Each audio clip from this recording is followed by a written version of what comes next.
Thank you. Good morning, everybody. Good morning. So, you are all wide awake. This is terrific. So, welcome. First, show of hands. Who's here for the first time? Well, we welcome you. Terrific. Now, you may have wondered, what on earth have you done to, what are you coming into, all these crazed people this time of the hour talking about faith and work and things you never think to connect? Well, we have a little ritual we start every GLF with, and I'll tell you what we're about. We really just ask one question. Every month, month in, month out, we've been doing it for 8 years, we ask one simple question. We say, the question is this: what does this Bible that we all look at Monday through Saturday as our guide in life, what does this Bible have to do with this Bible? And what we would argue is they have everything to do with each other. Many people might think that the Bible, the Word of God, however you understand it, is just something to be tucked away and used on Sunday or in times of crisis. But GLF believes that this is really central to how we think about our work, how we carry ourselves, and it gives us a set of train tracks, of guidelines, of principles, of teachings to help anchor us and help us in times that are difficult. So we view this as an important Bible, but it's really subsidiary to this one. And maybe as a visual metaphor, we like to put the Wall Street Journal inside the Bible, recognizing which one trumps the other when the two come into conflict. But also, we're the first to say that the Bible is not an easy document. It has its challenges. It sometimes is mysterious. We don't know what to do with it. So it takes work. It takes practice, even as some things are clear as a bell. And as Jesus would say, clear even to a little child. So we're big kids, and we maybe need a little more help. But I'll put this here as just a visual reminder of what we're about. Also, some of you may wonder sort of what tradition or what faith or how we come out of this. GLF approaches these questions out of the Christian tradition, but people of any and all and no tradition are welcome. So come join us in what we do and just be yourselves and join us on this journey.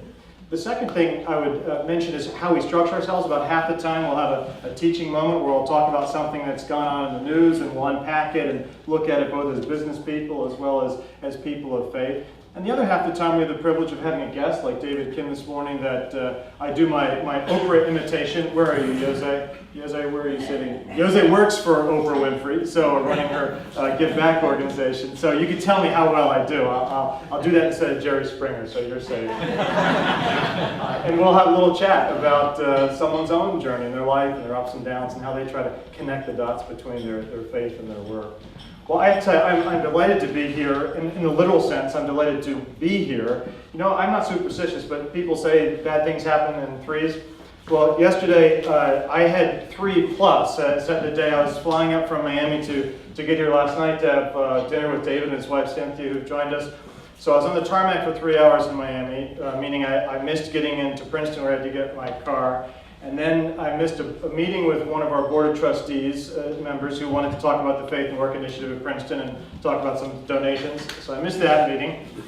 Then I finally get in the car and I'm rushing off. Missed a board meeting for GLF. And then I get in the car to come up, fill up with gas, and the car doesn't work right after I fill up with gas. So this is at 8 o'clock at night. But amazingly, it was a gas station where there actually was a mechanic. And get this, he was an honest mechanic. His name was Ishmael. Call me Ishmael. He's Turkish, Kurdish actually, and we had this amazing conversation about faith and life and honesty and integrity and work. So my car is now being fixed by Ishmael, and I borrowed a buddy's truck, so he's out front here this morning. So I got up this morning at 3:30 to drive up and be with you. So if I fall asleep at any point, David, you're going to carry us, right? So let me get my magic clicker, and we will get you up here in a second. But yeah, this is what we're about, these two images. And for those of you who are regulars, you know we often like to start with a little cartoon. We're not too serious with all of what we do. For those who can't read in the back, it's bombs, junk bombs. So for those of you who have anything to sell in the market, that's that. Hey, here's a new one. This is just in the journal recently. Did you see this one? There's a little angel sitting guy. Now they want to know what you've done for them since the Big Bang. Now, I don't know, is that the financial Big Bang I'm talking about, or is that sort of evolution Big Bang? But we'll leave that one out for now. And lastly, can you read this one? It's a guy talking to his cardiologist. I'm worried. Money doesn't make my heart go pitter-patter anymore.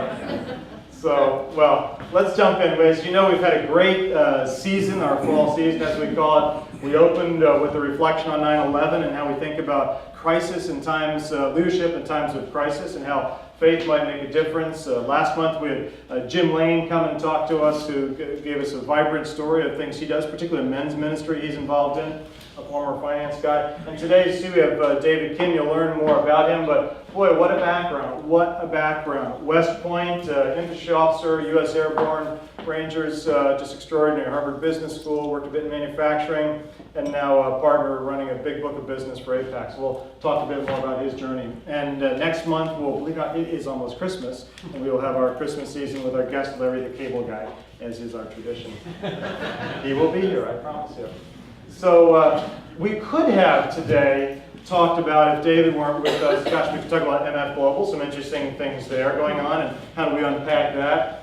And of course, gosh, the whole tragedy at Penn State on so many people's minds of what's going on.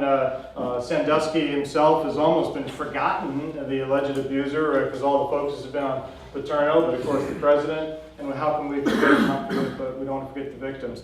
We won't unpack that today, but that's in the air. Maybe I might blog about it, or we'll have some conversations. By the way, feel free afterwards just to stay and have some coffee, and if something struck you, just keep chatting with your neighbor, whoever's with you. And for those of you who are following Occupy Wall Street, OWS thing? So the BBC interviewed me on this last week. It was a fascinating conversation. There's something called Occupy London going on. Of course, it's spread all around the world. And believe it or not, Occupy St. Paul's. So if you're interested in hearing that interview and some reflections on that, go to my blog, which I think the address is faithandwork.blog.com. So that's just some background. But why, there's that great Jewish phrase. What is it? And why is this day different from any other days? Remember that? Kids are asked that as part of Jewish tradition and learning. Well, why is today any different than other days? 11/11/11. It is no accident that I invited a veteran, David Kim, to be our guest this morning. It used to be called, how many remember it being called Armistice Day? And what was it? You all remember that was, it was before the Treaty of Versailles was signed. It was World War II. It was the day, and armistice means, World War I, pardon me. Armistice means a temporary suspension of hostilities, and that was agreed on the 11th hour of the 11th day of the 11th month. An extraordinary thing, and that was the war to end all wars, wasn't it? Today we call it Veterans Day. Let's just take for a moment, who here themselves is a veteran? Would you mind standing? Wow. How about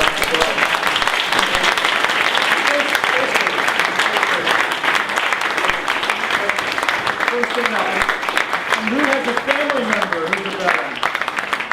Who's a family member that's a veteran? Wow. How about a round of applause for everybody again? Thank you. And how can we not think, of course, Veterans Memorial Day tends to remember those who fell. And Veterans Day is for all of our veterans, and of course we think of those who fell in service or in training, as we'll hear about. It's also part of it. So that's a big part of today, and I thought we should think about that in GLF, and how can we connect some lessons that we've learned from our men and women in service to the world we live in here in the business community. Let me start with something very, very personal. My granddaddy, is this guy here, and he was in France on 1918. He was an infantryman. His hearing was pretty shot by the time I got to know him because of being next to loud artillery. And he was a huge role model in my life, I might say. And this is his son, my uncle. I don't think I mentioned this, David, who was retired as lieutenant colonel, career military officer. He was an infantryman, 1st Cavalry 8th Regiment, served in Korea. Purple Hearts, Laurel. And this is him. He was captured behind enemy lines. He was in Unsan, and we might remember when the North Koreans overran the Allied forces, he was suddenly caught overnight in enemy territory, and for 24 days he and 3 of his buddies almost starved to death in the bitter cold. But for the friendship of some North Koreans who eventually smuggled them back into South Korea. This is the day after he's back from enemy lines.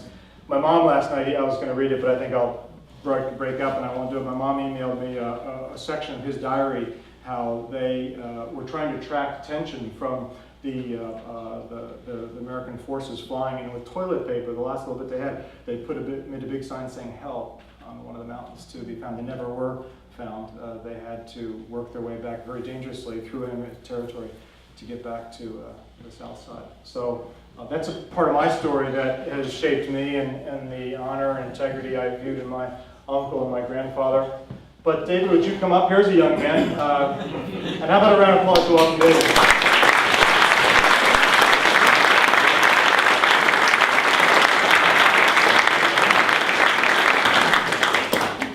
So as we start our conversation, David, let me remind people, so today you're this polished, well-heeled partner in a prominent private equity firm, but there was a time when, well, I was going to say you looked a little different, just maybe a pound or two lighter, but this is, but now it's just more muscle, right? So this was senior picture at West Point? That is, yeah, exactly. Okay, and here you're with former President Bush, is that correct? Yeah, graduation day. Graduation day. A day you'll remember, I suspect. Yes, yeah, exactly. Yeah, he 2 years later sent us into combat for the first time, so that kind of had a special resonance for me. And did you have a chance to have a private word with him, or is this part of the official ceremony, you shook your hand and so forth? Yeah, he presented diplomas to a certain portion of the class, and then we moved off, so we didn't have a chance to interact. But he did give a speech, and all the presidents spent a lot of time there. It was the Reagan era had just ended, and so he spent a lot of time at West Point as well.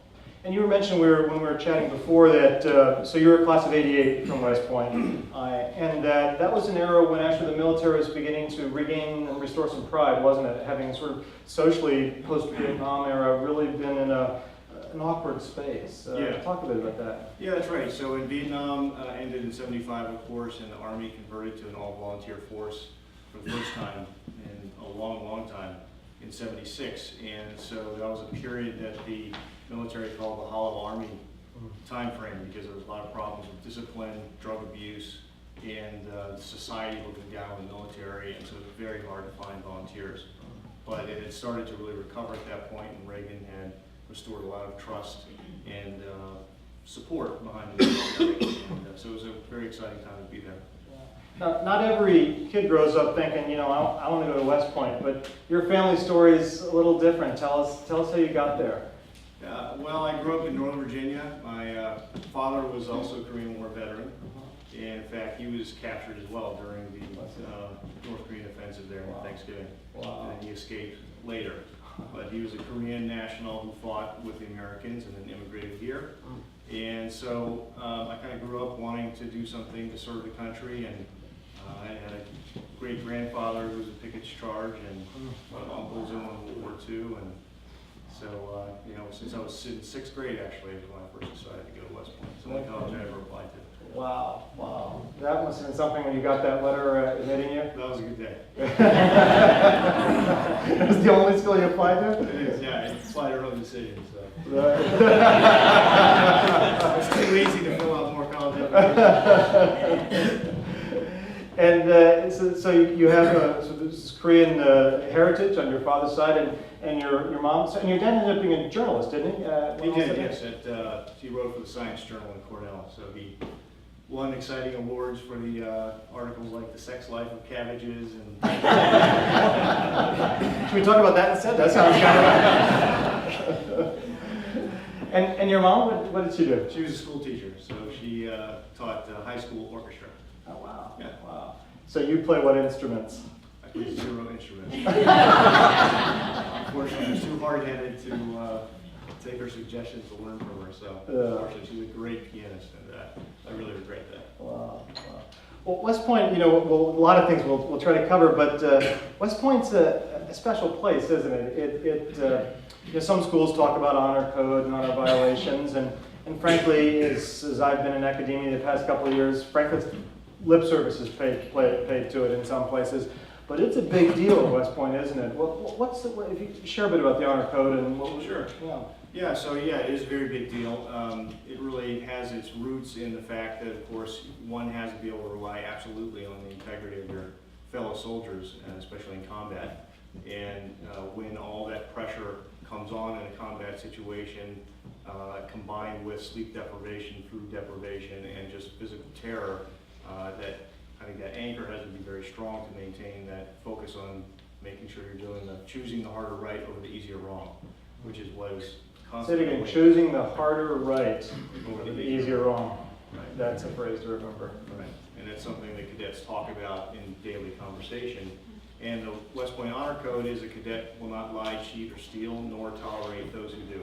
And so the first part is easier for people to get their heads around. The second part is harder. But you can see how in a combat situation, or even I think in our daily lives, if someone is doing something unethical, it affects the group. And it's something that should be addressed, and we can't just live in our own sphere and ignore it. You know, the second part, nor tolerate those who do, think of the Penn State situation, for example. Right. I mean, maybe there's, without throwing stones from the sideline, but from what we've read in the public, there were enough people that knew enough that could have done something that tolerated something that shouldn't have been tolerated, it sounds like. That's right. Yeah, that's right. That's what it sounds like. I don't have the information. But Yeah. if, for example, at West Point, there are a fair number of cadets who violate the honor code and are expelled, and a fair number of those are cases where someone has not lied themselves but is tolerated Oh, interesting. and was aware that something unethical is happening, and so they're expelled. And it's an organization that's run by the cadets themselves with the oversight of the military officers, but it's a very, very important system. And is there, can you give an example one you could share that sort of sticks in your mind that really caught your attention when you were there? Well, yeah, it was actually in the service a couple years later, and we were on a training mission. Did you look something like this, by the way?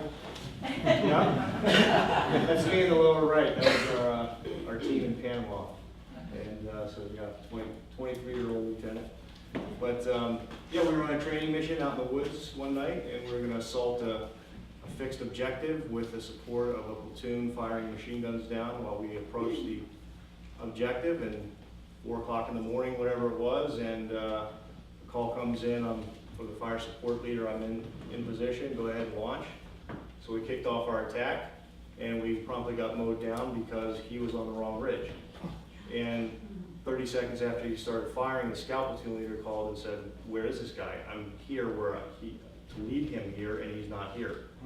And so obviously, had that been a real life situation, we would have been killed. And it was because he panicked in the middle of the night and decided to just set up someplace and just lie about where he was, and had not linked up with the people he was supposed to link up with. And it was pretty interesting. I was standing. How'd that play out? Did he just get a little scolding, don't do that again, go back to your position? No, we were afterward, of course, the company commander was a little bit upset. And, Is that some British understatement you're using? Yeah, all right. And we were standing together. It was a pitch black night, and this guy, the guy who lied, came running up behind him and, sir, I don't know what happened. And I'll never forget, the company commander heard his voice, turned around, and he punched him in the chest and knocked him down. And that was it. That was the last time we ever saw him. He was gone. So that's it. You just can't tolerate anything close to that. So it really drove home to me the importance of the honor code that's alive at West Point. Yeah. Let me do an amazing sort of a big fast forward. Now you're in a nice suit and you're not dressed like that. That's not a nice suit, but you look so you've got the Wall Street look now. Can you think of a situation where someone in your organization lied to you, or maybe you were in the chain of command or not, and how was it resolved? Honestly, I have to say I'm very blessed. I was talking about this with Cynthia last night, I've never been in a situation in business in 17 years where somebody wanted me to do, or I was aware of somebody doing something unethical, that somebody wanted to fudge. Now, there have been people at a portfolio company, a salesman who did something and so forth and got caught and was punished appropriately and so forth, or analysts that might have sort of lied about how much work they did or something like that. It's minor, but nothing that has really risen to the level of a serious ethical infraction. And so I think when I hear a lot of this Occupy Wall Street rhetoric, and I think, at least in my experience, most people are just like us. They're very ethical people who want to do the right thing. I sometimes wonder, if you send signals to people that you're anchored, that you're playing by the book, and that you're using the old sort of phrase, you're untouchable, back with when the Chicago mob was brought down, that after a while people won't bring dirty deals to you, and they may try to fool you, but people will behave differently around you because you cast a light instead of a shadow. Do you think that holds? Yeah, it could be. Yeah, I found that in the private equity industry, we have a reputation for being rapacious, asset strippers and so forth. No. Locusts, as a German politician called us. But I think the reverse is true, quite frankly. We invest money on behalf of pensioners. And we take that very seriously, and we take their reputation seriously and our reputation, and have a very long-term view in mind, and recognize that any ethical misdeeds would destroy all of that in a heartbeat.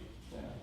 Do you sense that you ever thought of your work as sort of a calling? Or, a lot of people will say, okay, I'm making great money, I enjoy it, but I'm good at what I do, but boy, I wish I could just tuck it in tomorrow and go do X. Or do you feel God maybe has you at Apax for a reason?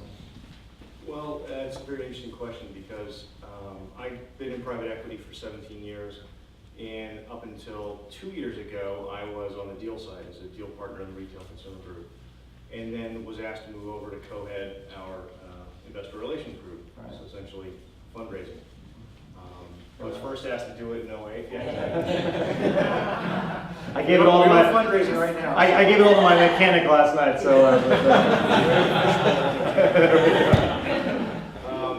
And I was asked to do it a year beforehand. I didn't want to do it, and the CEO came back and said, "I really, you need to do this for the firm. We're going to raise a fund pretty soon." So I did it, and I had some mixed emotions about it. Yeah. And now I feel like it's been absolutely the right move. It fits my personality, but also links back to what we do, Cynthia and I do at Children of Fallen Patriots Foundation, because that fundraising is what I do for a profession now. I've learned a tremendous amount, and that's tremendously helped us with our mission in Children of Fallen Patriots. This mission of the Children of Fallen Patriots Foundation, CFPF, we've got a little video to tee up, but can you bring it up for us here, Kate, and watch it. This is a foundation that Cynthia essentially runs now, but Cynthia and David founded this. My name is Javon Lemon.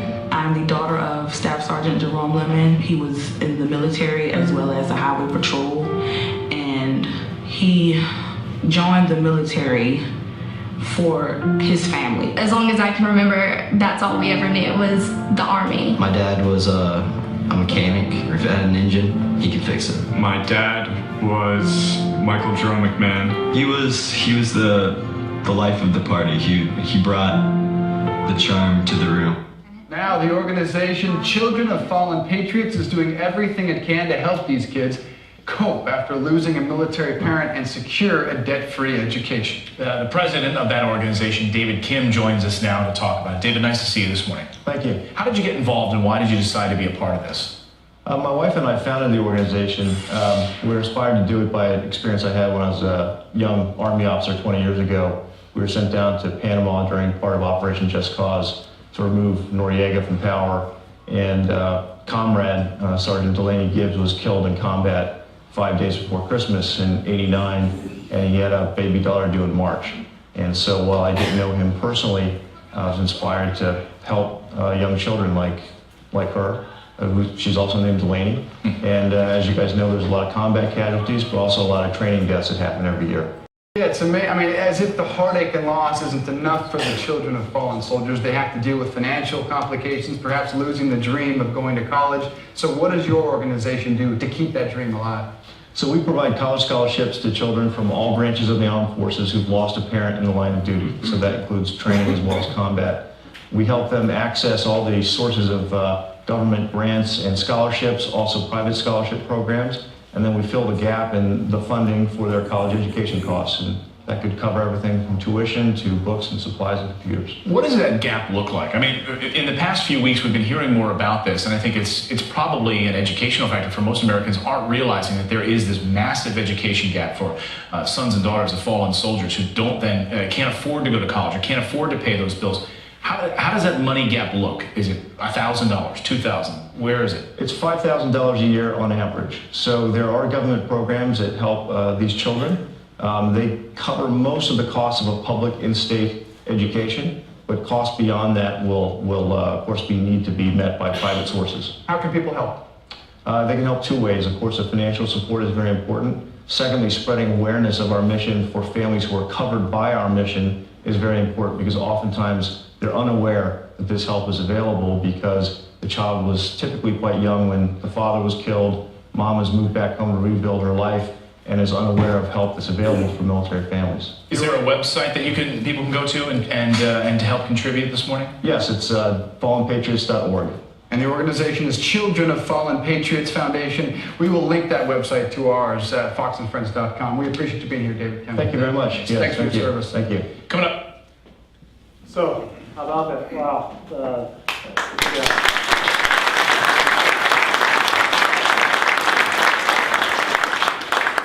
You know, we at GLF tend not to be involved in supporting other people's groups because it just gets too complicated. Everyone wants us to do it then. But I'm going to shamelessly plug what you're doing. It's just so incredible. And tomorrow night is their annual fundraiser at the Riverside Yacht Club. It's almost sold out, but if you're interested, see David or Cynthia afterwards. What an amazing organization to help fund education, college education for children who lost usually a father, but it could be a mother as well. And active duty or training, because deaths happen in training, don't they? Correct, yes.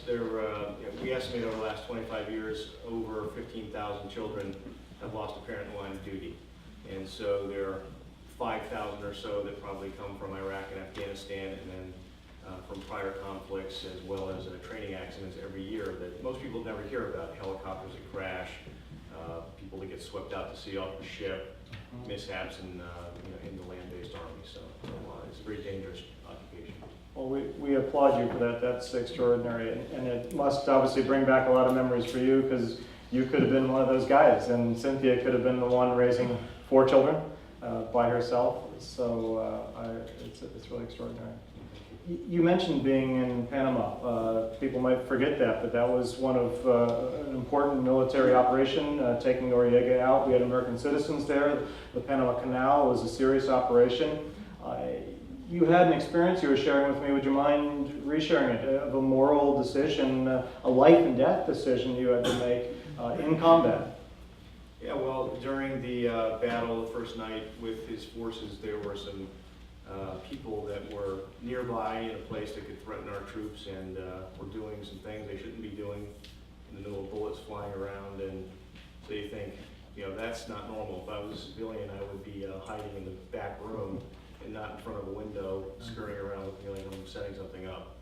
And so, we thought about shooting them. We had our sights on them, and there was a trigger squeeze away, but we decided not to, and because there weren't any clear weapons visible, they were moving something around. We couldn't quite see exactly what it was, and we didn't engage them. And it turned out later that they weren't an enemy. I don't know what they were doing, but military rules of engagement would have allowed you to shoot the enemy in that moment, and you almost did. Yeah. Do you ever think back on that moment? Was it the right decision, the wrong decision? I think it was the right decision.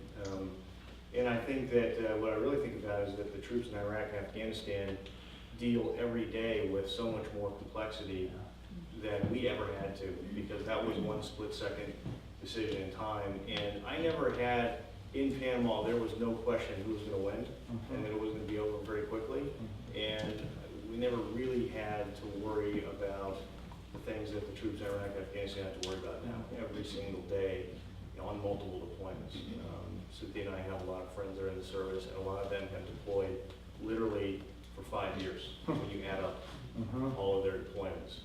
And you think about all the ethical decisions that they have to make, the ambiguous situations, the real life threat, losing people regularly, and that is very complex. I think speaks very highly to the training of the military, but also the quality and intelligence level of people in uniform. Well, you're in many ways, one of the things I learned with my uncle and my grandfather is that they never talked about their experiences in a way you're following that same tradition, that you're talking about someone else's experience, and that's usually the sign to me of a true warrior that isn't bragging about their own thing, but talking about what everyone else goes through. So again, I thank you for that. Faith is part of your life. Would you mind reading there's a prayer that the cadets all made them come to know by heart. Would you tell a bit of what it is, and if you don't mind sharing it? Sure, yes. It's the West Point Cadet Prayer, and it's very short. I promise it's not too long. So it's not a Baptist prayer thing? No, it's not. Sorry, Baptist. But it's something, like you said, that all the cadets are very familiar with. And I wanted to share it with you because it's meant a lot to me personally, but I thought it can help give some dimension to the people that we have in uniform in their character, because Cynthia and I, every day deal with their kids, and we see, how they handle themselves, and it's really remarkable, and it's a testament to how they were raised and their character, because they don't want help. Even after everything they've been through, they're very reluctant to take that help, and we have to, counsel them and sort of get close to them. But where does that come from? We know the sacrifices that our military makes and the incredible things that they do. How do you give some dimension to what drives them to do that?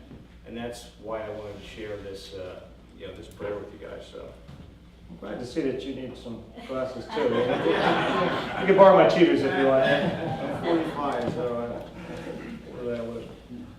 O God, our Father, thou searcher of human hearts, help us to draw near to thee in sincerity and truth.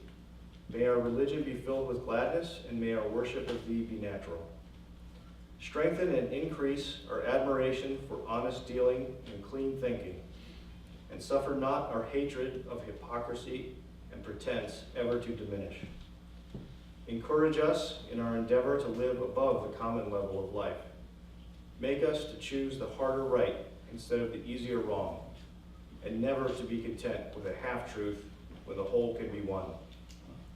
Endow us with courage that is born of loyalty to all that is noble and worthy, that scorns to compromise with vice and injustice, and knows no fear when truth and right are in jeopardy. Guard us against flippancy and irreverence in the sacred things of life. Grant us new ties of friendship and new opportunities of service.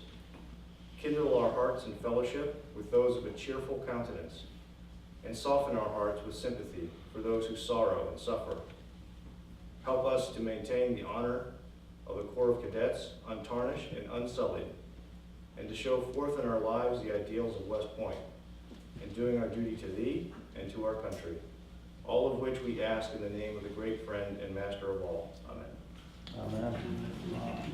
Is there a part of that that's always spoke to you in particular, a particular line or section? Yeah, the part about choosing a harder right over the easier wrong is something that is a concept that's alive in daily conversation at West Point, and it permeates basically everything there, and it's been an important reference point for me and a lot of other sections in here as well, and I think it helps to illustrate the culture that is promulgated in the military.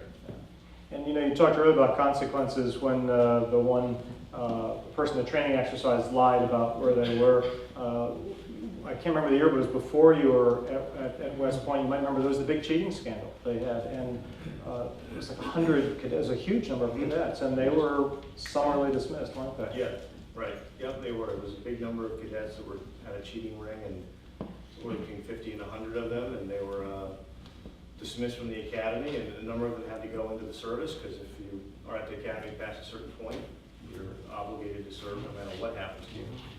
And it was a huge stain on the honor of West Point and on the institution. And so, I mean, that's something else that you're in talking about honor, maintaining our honor, and that is something that is entirely absent in civilian life.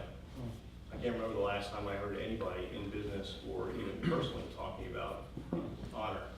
Not from necessarily just a sense of lying or ethical behavior, but just in daily conduct of life and conducting yourselves in a way that reflects well on those around you.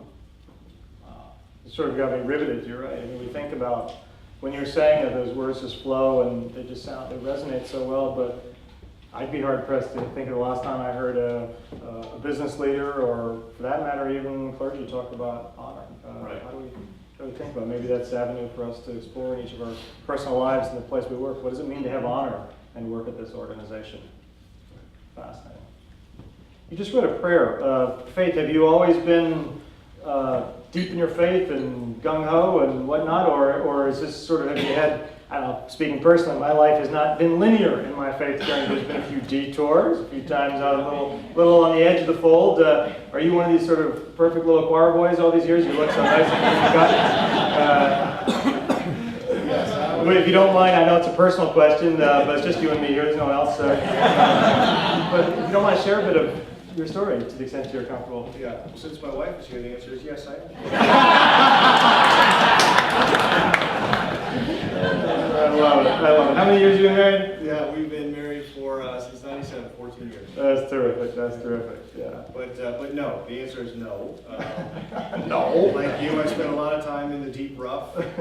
I grew up, my mother played the organ at church, and so I grew up going to church 3 times a day while she played the organ because there was no babysitter. So that didn't make me very eager to spend much time in church. So we had religion, but we didn't have faith. Interesting. And then when I was on my own and out in the military and so forth, I kind of wandered way off the reservation. But my grandmother was a very devout woman, had always been talking to me about having a personal relationship with Jesus. And at the time, I always thought, well, it's kind of like a hillbilly talking. I don't know really what I mean by that, but now I understand it because about 2 years ago, I personally came to faith.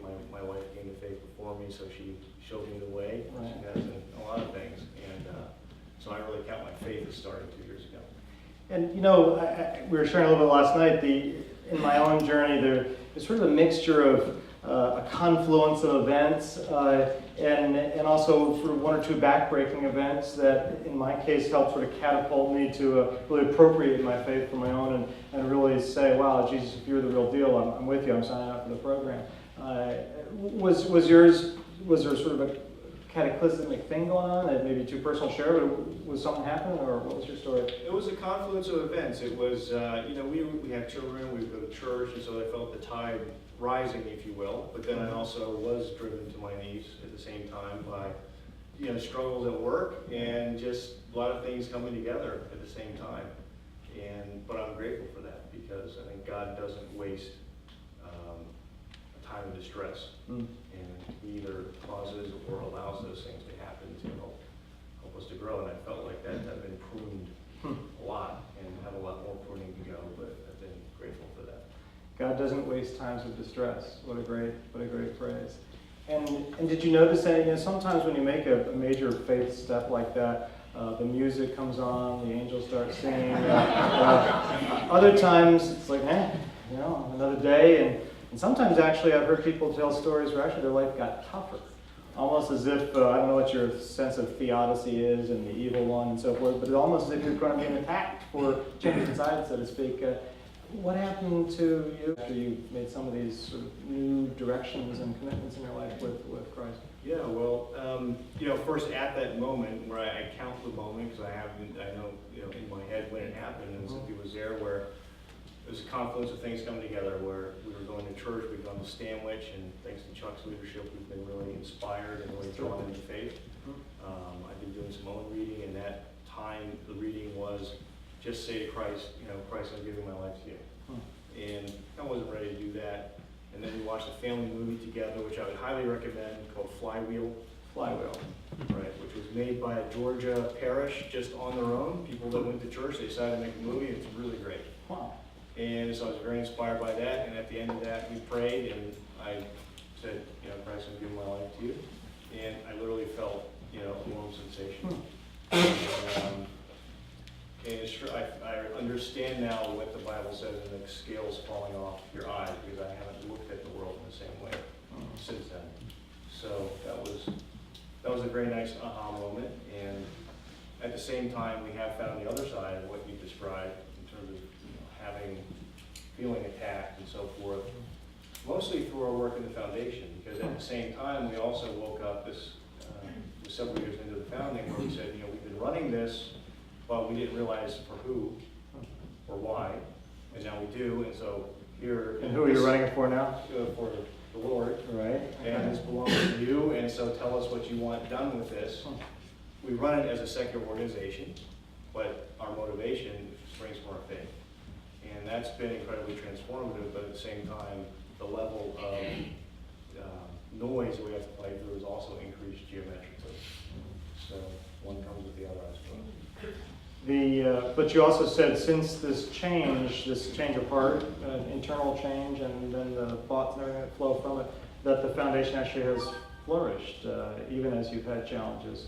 It has flourished dramatically, yes. We've been tremendously blessed. The level of scholarships that we've been able to award has doubled every year, and it'll be doubling this year. It's almost $1.5 million just this year. Wow. Brings us to $2.5 million in total. Next year should be $2.5 million in scholarships that we'll donate. The revenue has always managed to keep just ahead of that, so we haven't had to turn away any children. And you've got about 206 kids now? 206 kids that we've given scholarships to. And we have another 1,600 that are too young for college that we have started a pipeline for. Wow. So that we can pick up the phone and talk to them, and that is part of our mission that we call Finding Our Lost Sheep. Because all of those 15,000 children that I mentioned, they just aren't really aware of the help that's available. There is no list. The military does not have the list out there, and so we're constructing that, and we want to find all those lost sheep to take care of. That's terrific. Well, among the many incredible people you have on your board, one is the wife of a rather famous general. Yes, Untitled Chapter. And we are fortunate to be. It's another blessing. We're nobody special. I mean, all this hasn't happened because of us. It has happened because of people who love the military, and because I think the Lord has blessed us. But it's a great example. We know Greg Islin from town, from Country Day, acquaintances. We started working together. He said, I know Untitled Chapter. Why don't we ask her to join the board? Good idea. Why don't we do that? And she said yes, and she's been absolutely very servant-hearted, wonderful lady. Yeah, that's terrific. And her husband, by the way, is a Princeton man. I just thought it. Sorry, Hank, I had to do that. Right. Let's tie faith back to work a moment. You and I are part of a group called the CEO Forum. It's a group of executives that meet and talk, sometimes in conference calls, sometimes in person, about trying to connect the dots. It often focuses particularly on the first half of the West Point motto that we ourselves will operate with honor and integrity, a little bit less of not tolerating this, sort of focused on our own personal probity, let's say. You once shared a couple comments on one of our conference calls about temptation. I mean, how many of you travel a lot with your work? Hello? Yes, pretty much everybody, right? And with it comes some temptations. We all know what they are.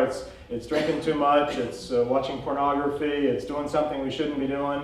There's a whole litany of things that can tempt even the best of folks, men and women. And you had some interesting reflections on temptation and how your faith helps reorient you. Would you mind sharing that? Sure. Well, there is a lot of temptation on the road, as everybody knows, and I spend about 50-60% of my time on the road, and it's something that everyone wrestles with in whatever way. And so as I've thought about that, there's this interesting, at least phenomenon in my mind, when you sort of think about, I need to resist that. You start thinking about that, and it's like this downward spiral, and you don't feel like you're getting away from it. Like, you want that, but you're trying not to think of it, start thinking about it. Yeah, exactly.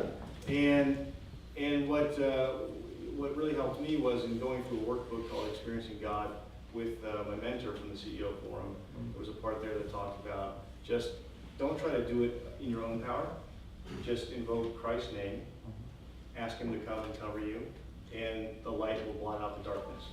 And so take your mind off of the darkness and focus on the light, and that has helped me tremendously, and I feel like it really makes sense from a theological standpoint as well. Now, I remember our conversation that it was very powerful that instead of to focus for every sort of sin or temptation or evil thing that goes on, there's an opposite. There's a beautiful side. There's a healthy version of the perversion. And your point was let's all focus on the healthy version, and therefore the temptation of the perversion starts to fade away. I thought it was a really constructive way to think about whatever we all in our personal lives might struggle with, whether on the road or at home. So I appreciate that.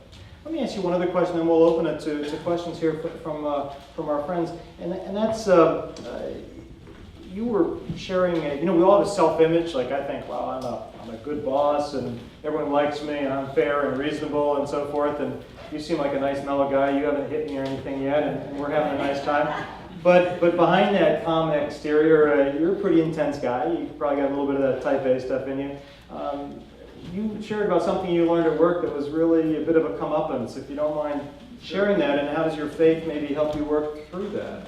Sure, yeah, well, I am a pretty intense guy, and, coming out of the military, and just didn't have a viewpoint. If you're hurt, we'll just rub some dirt in it and move on. And so I had that mentality at work, and so what that translated into was a very tough work style for people that worked for me, but also with me, because I was so head down, so focused, didn't really think about other people's feelings and so forth, and just wanted to get the results. And we do 360 reviews at Apax, and I got some really tough feedback. You got hammered. I got hammered, and I felt about 2 inches tall. And when you sit there and say, geez, the people who work for me really don't like my leadership style, and the people who work with me kind of like me half the time, not the other half the time, that's tough. That's very tough. And I've been at Apax for a long time, and I really respect the people there. And I felt about 2 inches tall. And so actually, this was something I was aware of for a number of years before I came to my faith, and I tried lots of things, coach, whatever, made zero difference.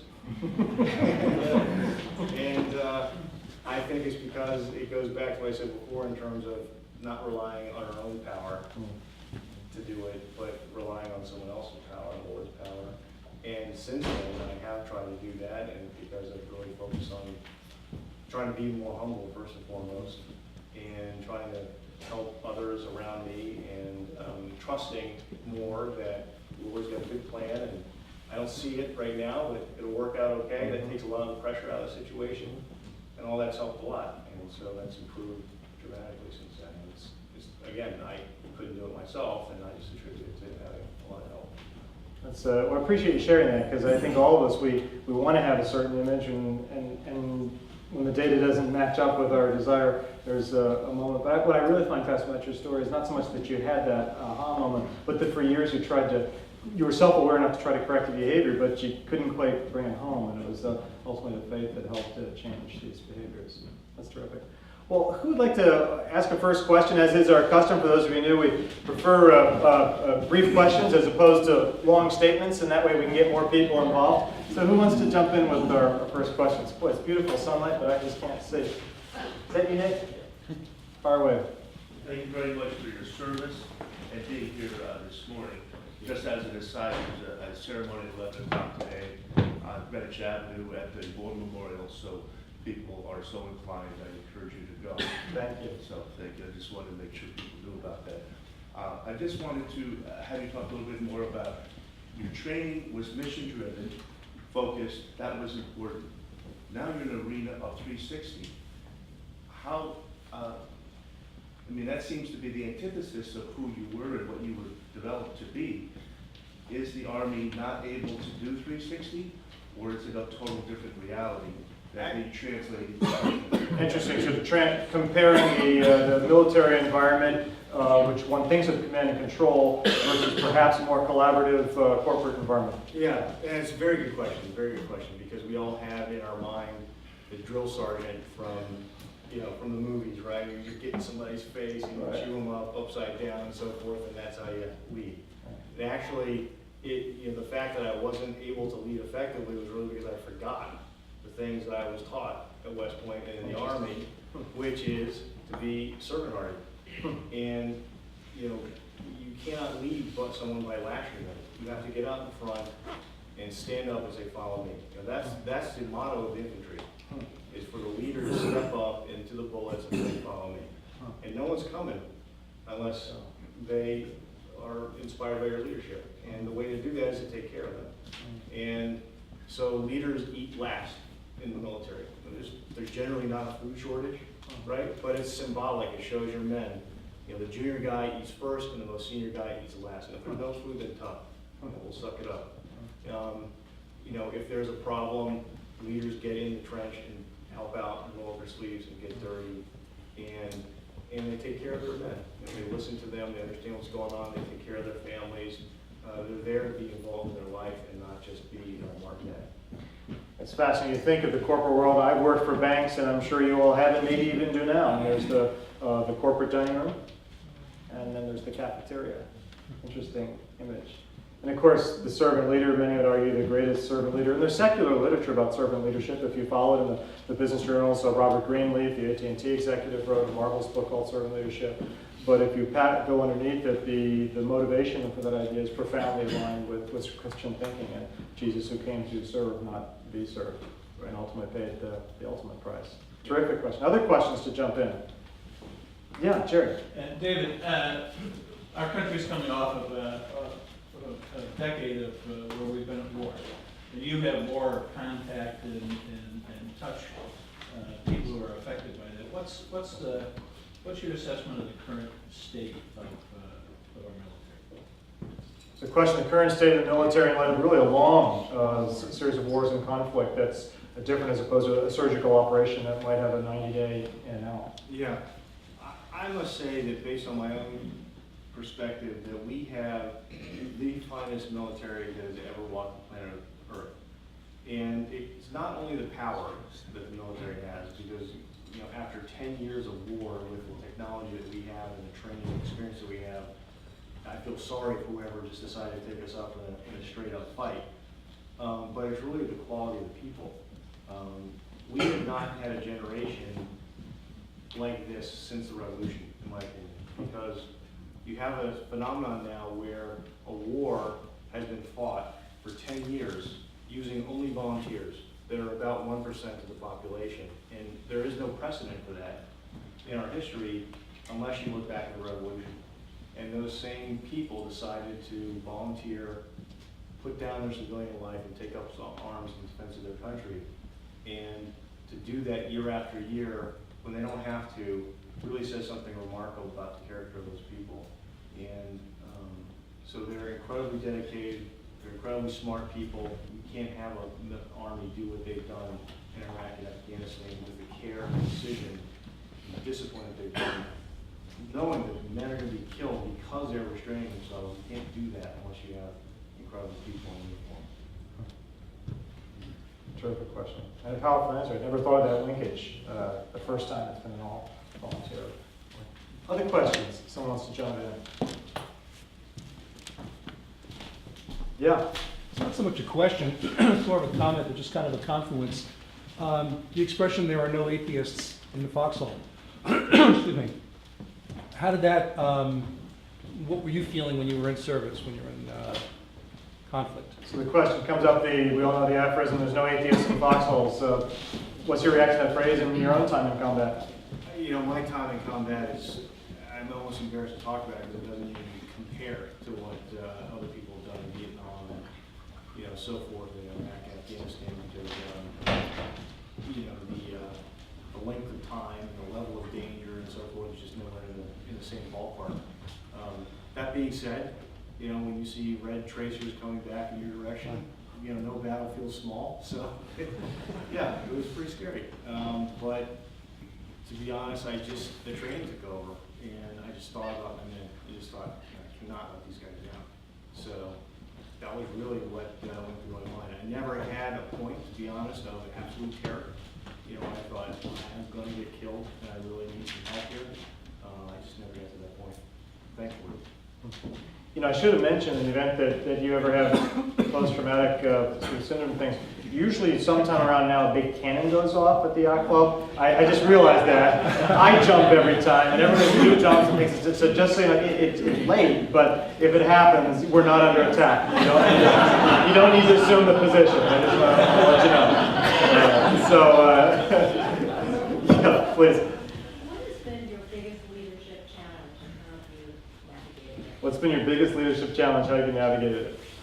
It's this issue that I talked about just being too intense and too wanting to be in control and making sure that things go right, because it's just too self-centered, right? You just have to trust that the Lord's got a good plan. Am I spending time thinking about, am I aligned on His plan and not just my plan?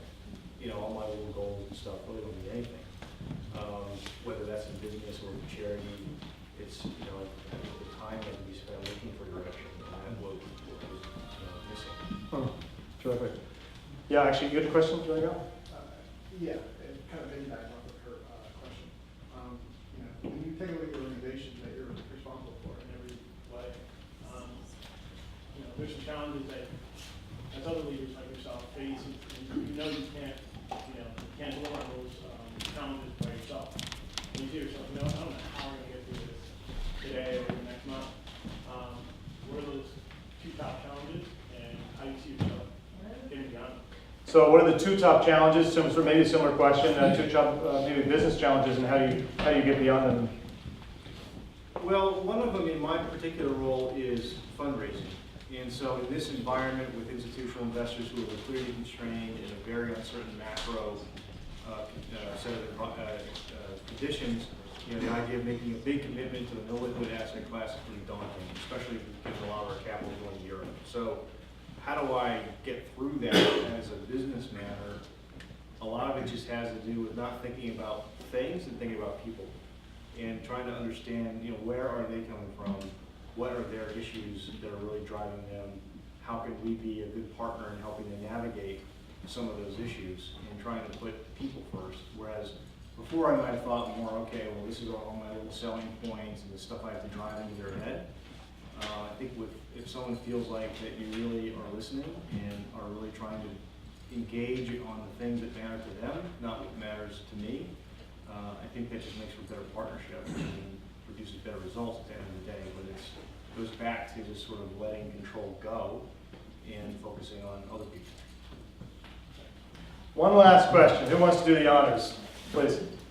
David, do you see any trend in private equity? You mentioned earlier kind of the reputation. Do you see any trend in private equity to weigh in faith at work or morality even into the decisions of which companies to invest in and support? No. Unfortunately. In fact, what I see is the reverse, where you are stigmatized if you're religious, you are a hillbilly, you are something ignorant about you, and it's just unattractive socially, and you're considered to be something of a Holocaust denier / quasi-Nazi because you might have certain views. And so that's just the way it is. I mean, that's the world that we're coming to in an increasingly secular society. It's not tolerant actually of religion, it's actually hostile. Huge segments of it are hostile to religion. Well, hopefully what we could bring to the table is not maybe religion, but faith and the face of Christ, if not the word and behaviors that can transform and change organizations. We try to honor our time, and we're at the magic witching hour. Before I close, I'll close with a blessing and send us off. But let me do two things. One is let me remind you of our next month. So Christmas is on the 9th. On January 13th, we'll have Steve Preston. Some of you may know him. He's a terrific guy. He used to be with Lehman Brothers way back when, then was with ServiceMaster for several years as their CFO, and is now here in Connecticut as the Chairman and CEO of Oakleaf Waste Management, which just got bought by Waste Management. He'll be here in January, February to be announced. That's a date, and you've heard about our mystery guest, which now is not a mystery for the annual dinner. But let's have a terrific round of applause for David.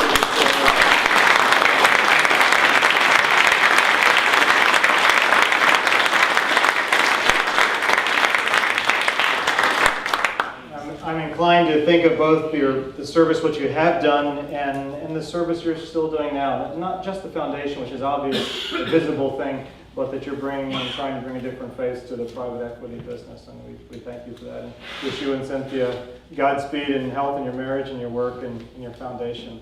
Often I close with a blessing, and I'd like to do it sort of a little bit differently. This is a Bible verse that you actually referred to in that conversation, and I'll end with using this Wall Street Journal, if that's all right with everybody. And my arms got too short here, but if I could read this, this comes from the book of Philippians chapter 4, verse 8. And it says, "Finally, brothers and sisters, whatever is true, whatever is noble, whatever is right, whatever is pure, whatever is lovely, whatever is admirable, if anything is excellent and praiseworthy, think about such things. Think about such things, the very point you were making earlier. Wherever you have learned or received or heard from me or seen in me, get into practice, and the God of peace will be with you. May the God of peace be with you at work. Thank you all.